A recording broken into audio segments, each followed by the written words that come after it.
যতই আগরতলা শহর স্মার্ট সিটিতে রূপান্তরিত হোক না কেন, নাগরিকদের বিভিন্ন ধরনের সমস্যার সম্মুখীন হতে হচ্ছে প্রতিনিয়তই। এরকমই এক চরম সমস্যা দেখা গেল রাজধানী আগরতলার পুরনো মোটর স্ট্যান্ড এলাকায়। বিগত কয়েক বছর ধরে পুরাতন মোটর স্ট্যান্ড এলাকায় পার্কিং জোন সহ মাল্টিপ্লেক্স বিল্ডিং তৈরির কাজ শুরু হয়েছে। ফলে মোটর স্ট্যান্ড এলাকায় যে শৌচালয়টি ছিল সেটি ভেঙে ফেলা হয়েছে। ফলে অত্র এলাকায় কোনো ধরনের শৌচালয়ের ব্যবস্থা না থাকায় যাত্রী সাধারণ থেকে শুরু করে স্থানীয় ব্যবসায়ী, গাড়ির চালক সকলকে চরম দুর্ভোগ ও সমস্যার মধ্যে পড়তে হয়েছে। বিশেষ করে মহিলাদের দুর্ভোগ চরমে। শৌচালয় না থাকার কারণে উন্মুক্ত জায়গায় শৌচকর্মের ফলে ছড়াচ্ছে দূষণ। কবে নাগাদ শেষ হবে এই নির্মাণ কাজ, তার কোনো নিশ্চয়তা নেই। ইতিমধ্যে কয়েক বছর চলে গেছে, এখনও 5% কাজও হয়নি। খুবই দরকার, বিশেষ করে আজকে প্রায় প্রতিদিন লাখখানেক লোক ট্রানজ্যাকশন হয়, যাতায়াত করে বিভিন্ন সাইড থেকে, নর্থ থেকে ইস্ট, ওয়েস্ট থেকে ইস্ট। কিন্তু এখানের মধ্যে দীর্ঘ 5 বছর হয়ে গেছে সুলভ ভাঙছে। ভাঙার পর আর দ্বিতীয় কোনো সুলভের বন্দোবস্ত করা হয়েছে না, খুবই দুঃখজনক।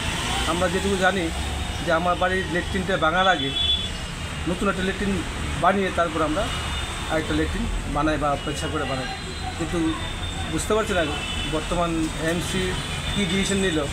আজকে অত্র এরিয়ার দোকানদার, রিক্সা চালক, অটো চালক এবং যাত্রীরা ভীষণভাবে অসুবিধা হচ্ছে। এই বিশেষ করে এই মোটর স্ট্যান্ড, এই পুরনো মোটর স্ট্যান্ড চত্বরে একটা ল্যাট্রিন নেই, বাথরুম করার মতো কোনো পরিস্থিতি নেই, জলের কোনো বন্দোবস্ত নেই। খুবই দুঃখজনক।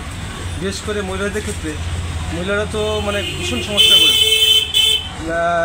কি বলবো, নিজের চোখে দেখি গাড়ি দিয়ে পেচ্ছাপ করে, এমন অসুস্থ হয়ে পড়ে জিজ্ঞেস করে কোথায় যাব।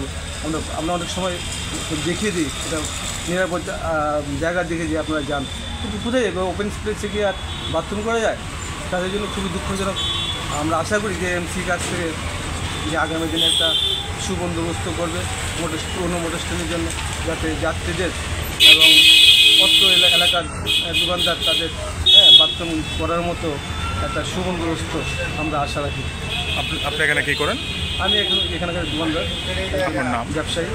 আপনার নামটা একটু? আমার নাম অমিত।